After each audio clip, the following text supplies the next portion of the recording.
Ning jumped from the 18th floor, her final glance at me holding only relief. We grew up together, childhood sweethearts in everyone's eyes. I often wonder if I hadn't gone to get that orange, I could have saved her.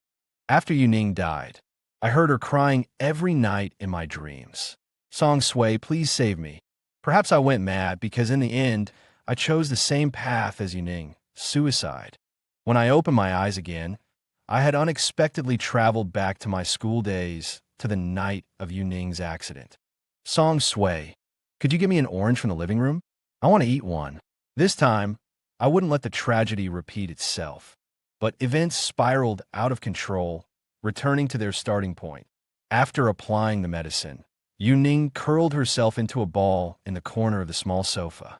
A large bruise bloomed on her forehead. 3 or 4 scrapes marred her fair face, and her eyes were vacant. These wounds were all because she hadn't placed in the top 3 in her grade on this exam. Her mother had inflicted them personally. Just yesterday afternoon, I thought she was joking when she said, "I didn't do well on the test. I'm as good as dead." Ning's mother's personality had changed drastically since her father died in a car accident 3 years ago.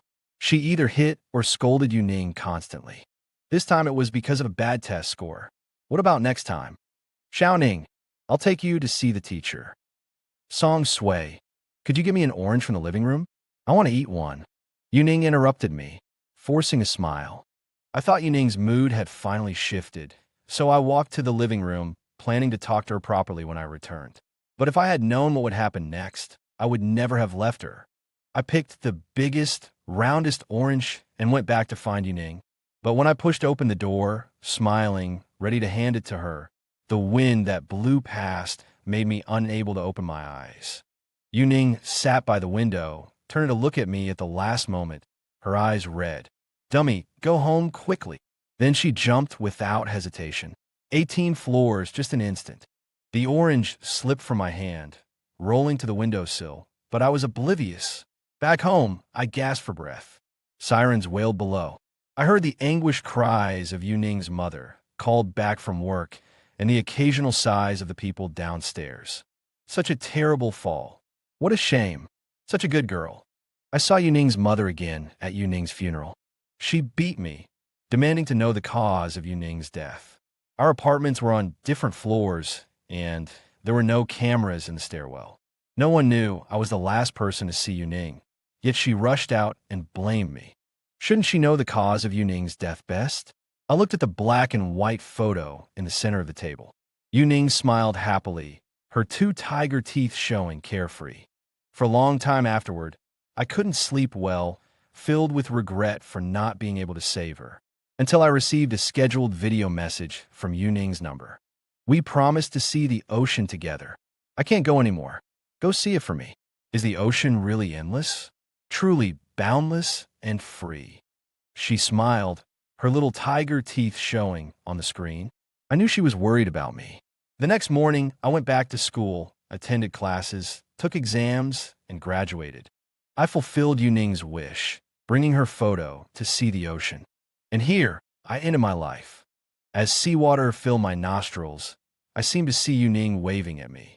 "I'm coming to find you," shouting. "Mom, stop hitting me. I'm sorry. I'll do better on the next test."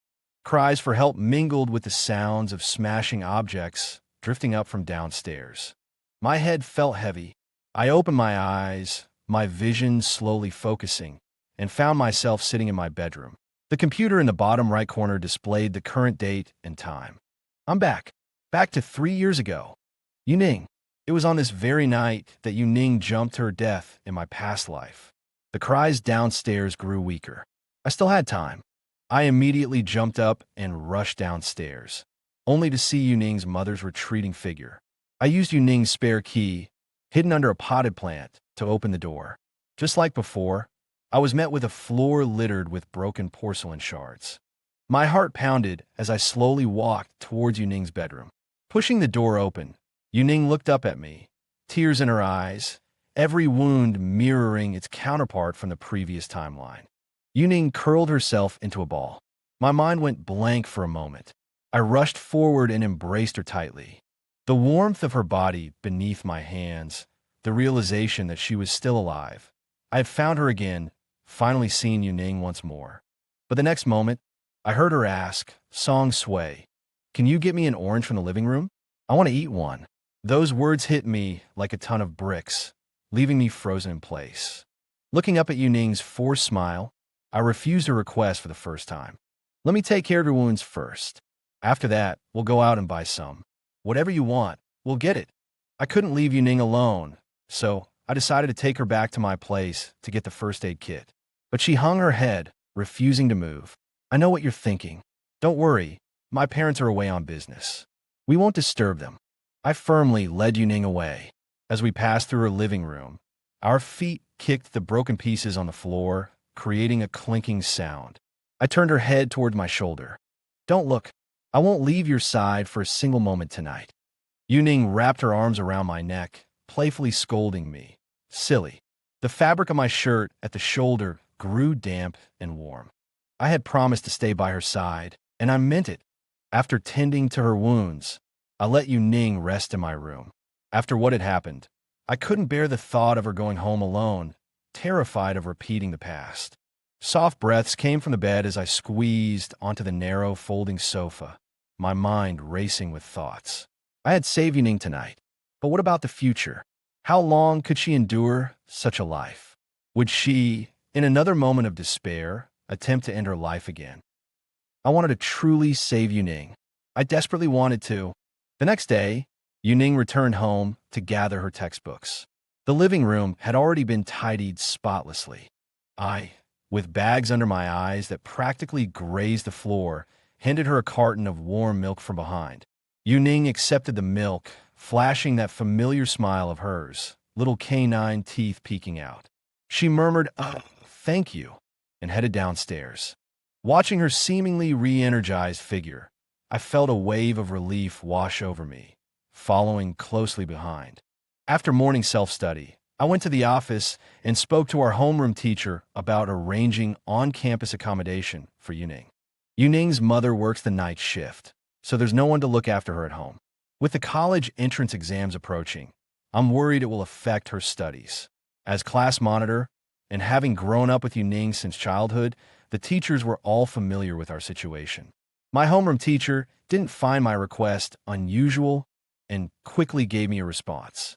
"We still need to consult with Ning's mother and Ning herself." When I returned to the classroom, it was empty except for Ning, who was cleaning. "Isn't classroom cleaning assigned by groups during break time? Why are you doing it alone? Where's everyone else?"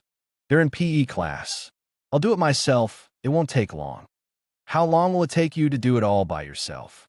Frowning, I firmly took the mop from Ning's hands, finished the remaining cleaning, and hurried her to the playground just before the bell rang. The sun was blazing.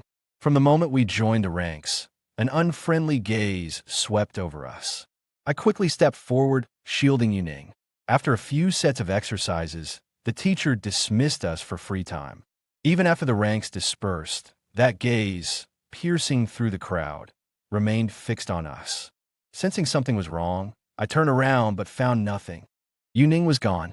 I searched for a long time, finally spotting her figure in a corner. Just as I was about to call out to her, I overheard a burst of laughter.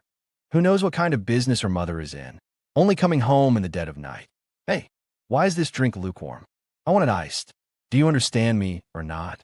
The girl at the front dumped the drink in her hand directly onto Ning's face, then grabbed her hair and dragged her to a corner of the playground hidden behind a wall. The girls behind her exchanged glances, sneering as they followed. "Is the cleaning done? Why are you here so early today?"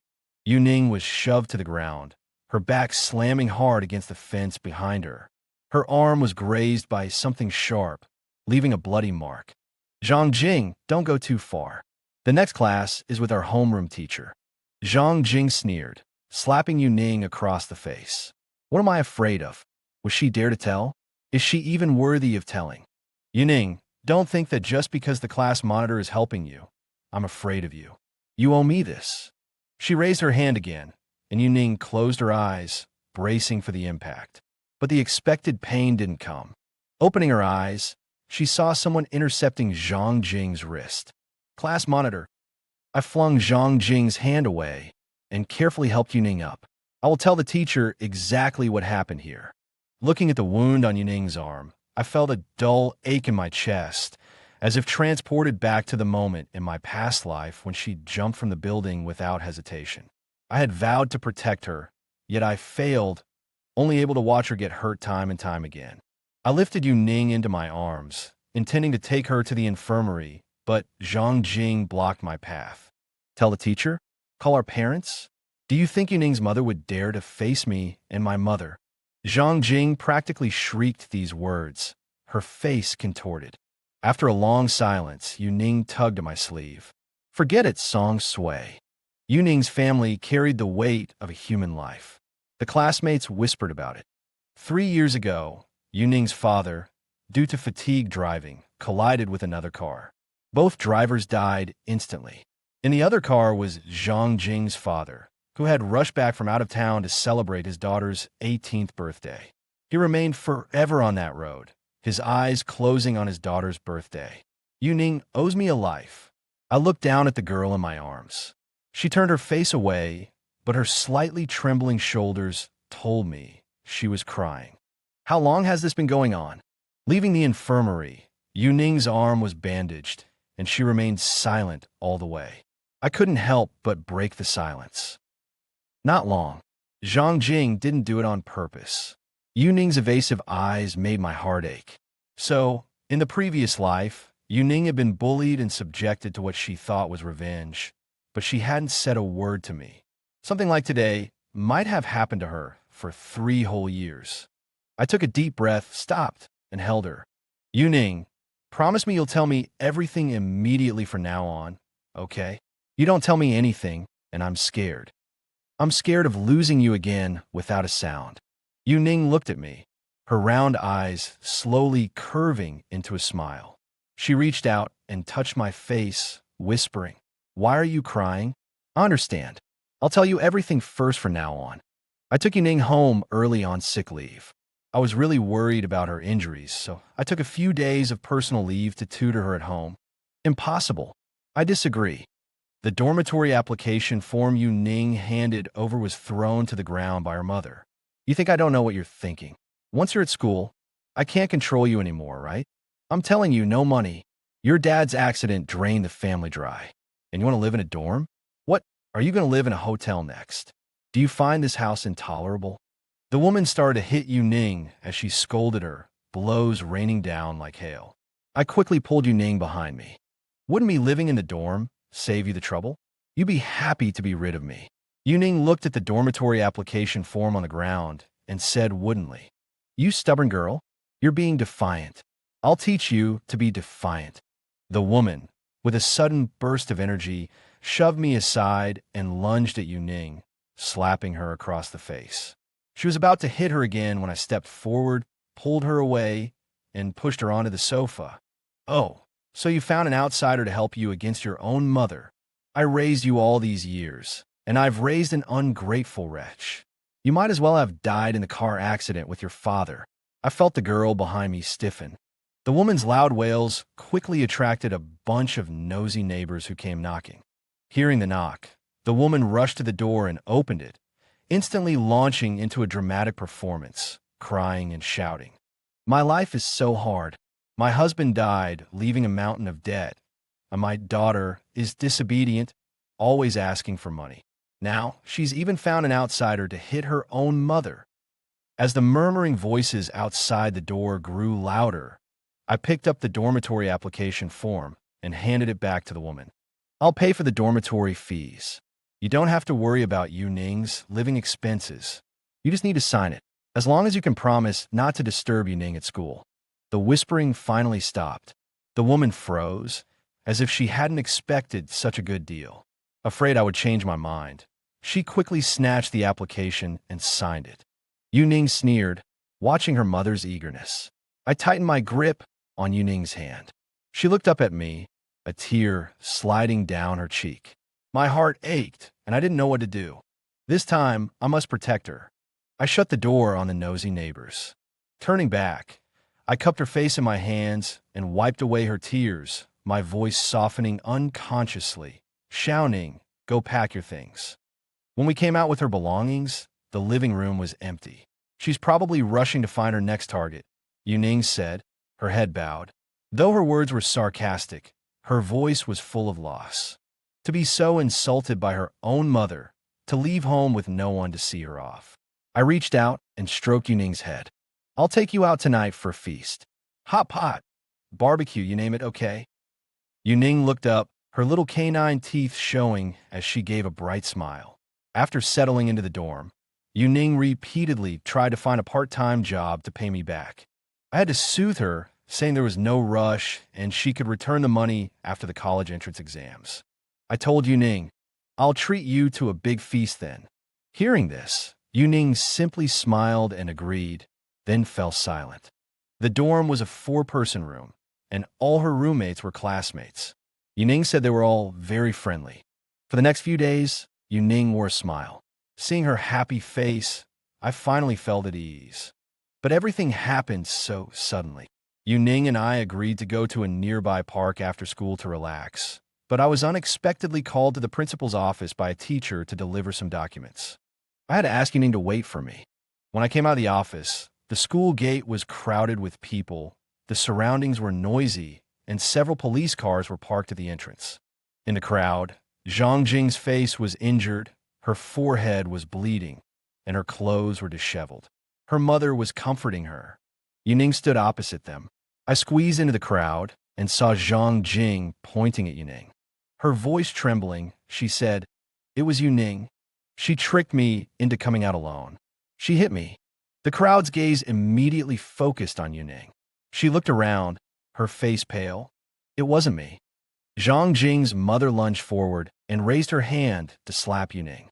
"Your father killed my husband, and now you want to ruin my daughter. Your whole family is so vicious." I rushed forward and shielded Ning. Looking at her eyes filled with grievance, she shook her head. "Song Sui, it wasn't me. It really wasn't." I held her in my arms and softly comforted her. "I know. I believe you. Don't be afraid." I felt like my rebirth was a hurdle. I wanted to change fate, to save Ning's life, but God seemed to have added layers of obstacles to this hurdle, just to stop me. But I couldn't let go. Even if it cost me my life, I had to save Ning. The police quickly pulled Zhang Jing's mother away and calmed her down.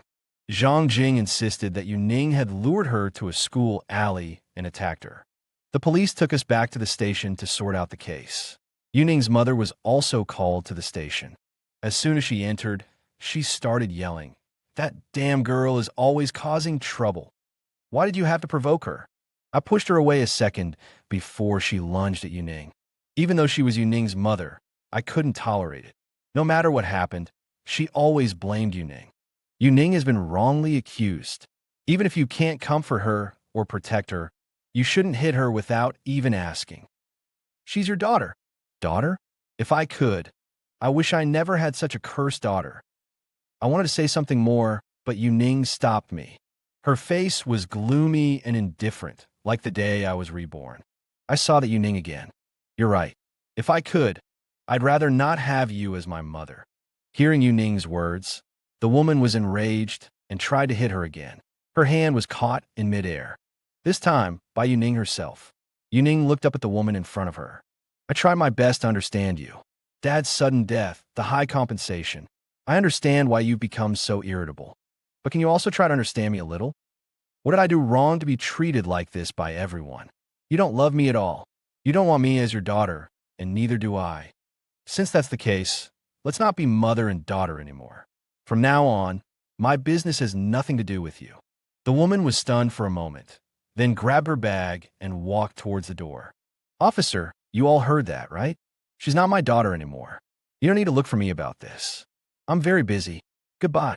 Several police officers stared, seemingly dumbfounded, as if they had never encountered such an irresponsible mother. Fortunately, there was no substantial evidence, so the police let us go. It was past curfew, so I took Ning to my house to rest. The plane trees downstairs rustled. Ning suddenly said she wanted an ice-cold cola and asked me to buy her one. I looked at her, not moving a step. Ning looked at me and suddenly laughed. Did you think I was going to? You know. Come on, I wouldn't. I still have you, dummy. I'm not lying. Go on. I relented and prepared to go to the convenience store downstairs in the nearby building to buy her the ice-cold cola she wanted. Uneasy, I turned and looked back at her. Asterisk, Ning. I'm serious. Asterisk. Ning exhaled and took a few steps forward. Weren't you waiting for me? Why not come out and chat? Zhang Jing, her head wrapped in bandages, emerged from behind the plane tree. You knew I was here. Your clothes weren't hidden properly. They were showing. A look of embarrassment flickered across Zhang Jing's face, but she still said, I'm sorry about today. I really had no other choice. Ning didn't answer, just quietly looked at her. My boyfriend came to see me today. We had a fight, and he hit me. My mom has always been against us being together. If she finds out we're still together, I'm done for her. It just so happened that you were passing by and helped me up, and when I came out, my mom happened to be there to pick me up. I was scared, so you framed me? Ning tilted her head, looking at the person in front of her with a cold expression. Zhang Jing, ever since my dad's accident, I've been compensating you as much as I can. After all this time, you may have forgotten, but I wasn't always a pushover. I'm sorry, Ning. I beg you, please help me with this lie. I really don't want to break up with him. If my mom finds out he hit me, she definitely won't let us be together. Ning was taken aback by these words. He hit you, and you're still so insistent on being with him? Are you all right? Zhang Jing still wore a pleading expression. Ning looked at her for a moment, then took a step back. I'm sorry, I can't. Zhang Jing, let me reiterate, I'm not a doormat. What you've done to me over the past 3 years is more than enough. We've already paid the compensation we owed. Please don't bother me anymore. Then I'll just keep insisting it was you. Even if there's no conclusive evidence, everyone at school will still think it was you. Zhang Jing's expression changed, resorting to threats when her pleas failed. Ning opened her mouth to speak, but just then, I pressed an ice-cold cola against her face from behind. Startled, she lost her footing and stumbled against me. You can try. Seeing it was me, Zhang Jing turned and fled. What are you doing? I wanted to say a few more things to her. Ning swatted me. I pulled the tab on the cola and offered it to her, sitting down on the steps in front of the building. She sat down beside me, and I pulled a voice recorder from my pocket and dangled it. Ning stared blankly at me and asked, Where did you get that? I opened another can of cola and clinked it against hers. Cheers. You were eavesdropping on me. With those lying tricks of yours, you thought you could fool me again? We went upstairs, laughing and joking. The smile on Ning's face grew wider, the gloom gradually lifting. Good. This is how Ning should be. The next day, during self-study, I snuck into the school broadcasting room with my recorder and played the recording. Zhang Jing ran out of the classroom in tears. During break time, my classmates surrounded Ning, changing their tune and offering comfort. I never thought Zhang Jing was that kind of person. Ning, you've been wronged. Yeah. Ning, jag tror you stole kind. Ning pulled her hand away from a girl in front of her and smiled faintly. These words always came so easily from their mouths. They blindly followed rumors, and as soon as they sensed something was wrong, they immediately switched sides. After all, they didn't have to bear the consequences. Even if something really happened, they could just lightly say, I only said a few words to her, as if they didn't have to take any responsibility. The next day, our homeroom teacher announced that Zhang Jing had taken a leave of absence. I heard she would be studying at home until the college entrance exam and wouldn't be coming back to school. Sitting behind Ning, I watched her focus back as she wrote. She turned around, smiled at me, and said, Don't worry. With only half a month left, Ning spent the remaining time very happily because I no longer saw a trace of gloom on her face. Why you keep staring at me? On Friday evening, as we took our usual stroll in the park, Ning suddenly asked, It's not that I'm always staring at you. It's just that everywhere I look, I see you. I looked at her, the unconscious tenderness in my voice unnoticed by myself. Ning lowered her head, and after a while, looked at me and said with a smile, so cheesy. But at that time, I didn't notice that Ning's eyes weren't filled with shyness, but with reluctance. I was just filled with thoughts of confessing to Ning after the college entrance exam, of wanting to be with her forever. With fragmented memories from my past life, I vaguely recalled some of the exam questions. So, after the school review ended, I gave Ning some extra tutoring. This one and this one, they're very likely to be on the test. Really? One less question on the test. 1 cup of milk tea. Sounds good. We studied while joking around. And just like that, the day of the Gaokao arrived.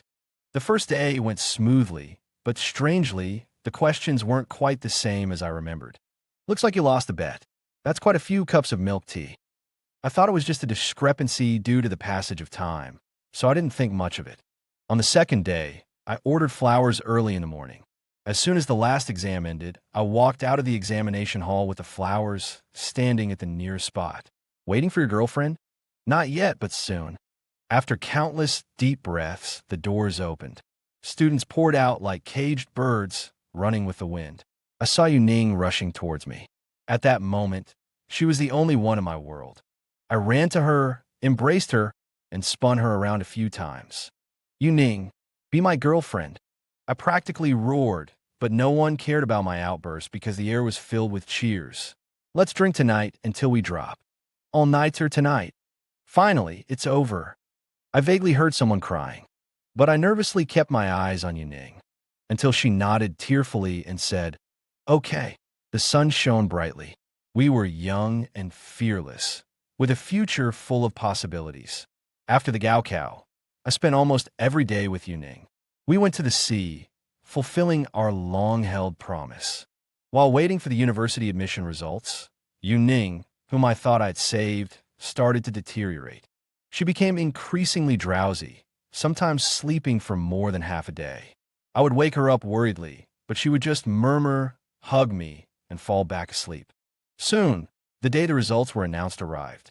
I checked, I got in. Ning, how about yours? Too many people online. The network is lagging. I'll check later. Let me try logging into your account from here. Okay. Song Sui, I'm going downstairs to buy something. Ning hid her left hand behind her back. Okay. I lowered my head and typed in her account information, replying softly. After a long while, I finally logged in. My smile froze when I saw the words on the screen. After that day, I couldn't find Ning. Hello. Have you seen this girl here today? I held Ning's photo and asked around downstairs. Haven't seen her, no impression. I stopped walking away, brought the photo closer, and said with a trembling voice, "You said you saw her yesterday. Think again. Are you crazy?" I said I haven't seen her. I haven't seen her. This was the 5th day since Ning disappeared. Every day that passed, some people would forget her. These breakfast shops downstairs were clearly the ones Ning and I frequented these days. A thought arose in my heart, but I didn't want to dwell on it. Crossing the road, I wanted to ask on the other side. Looking down at the photo, I overlooked the speeding car. When I realized it was too late to dodge, someone suddenly pushed me from behind, and I heard the sound of a collision. It was Ning. Half of her body was almost transparent, and she was covered in blood. Ning. I never expected to find her like this. I rushed over and hugged her, her body ice cold to the touch. Ning stopped me for dialing 120 and whispered, "It's no use." The driver got out of the car and stood beside us for a moment, looking around. Strange, I just saw someone here. He scratched his head and got back into the car. The car passed right through us, as if we were phantoms. My mind exploded. The day Ning left, the page I found on my computer said, "No such person." Looking at her increasingly transparent body, even I, slow as I was, finally understood. What happened? You. After I died, it was your obsession that kept me here. I've actually always been by your side. I saw you drowning in the sea, and I desperately wanted to save you. The moment I reached out and grabbed you, we were both swept into a vortex. When I opened my eyes again, I was back to the day I left. I thought I was back in a nightmare, until you refused my request not to be left alone, and things slowly started to develop in a different direction. But I was already dead. No matter what I did, I couldn't escape my inevitable fate. This world is a clone, but what happens can't be changed. Thank you, Song Sui, for grabbing my hand again and again, but it's too late for me now. Ning's body gradually became transparent. I had avoided everything that would lead to Ning leaving me. I thought I had protected her. But why was the outcome still the same? If I was destined to not be able to save her, why did God let me come back? Was it just to make me face her death again? Looking at Ning, I suddenly calmed down. No, it's not. If this world is a clone, then no matter how small the detail, it should be the same. But the questions on our exams were different. Things in this world can be changed. Ning, we came back together. Our fates are bound. If I let you live for me, you can live. We entered this world, one living and one dead. So the outcome must also be one living and one dead. As long as I die, you can live. Ning looked at me in disbelief. You're crazy.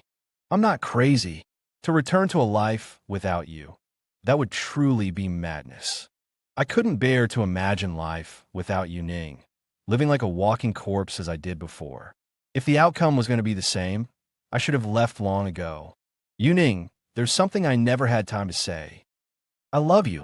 I lowered my head and gently kissed her, leaving these words I never got to say to her, words that haunted my dreams.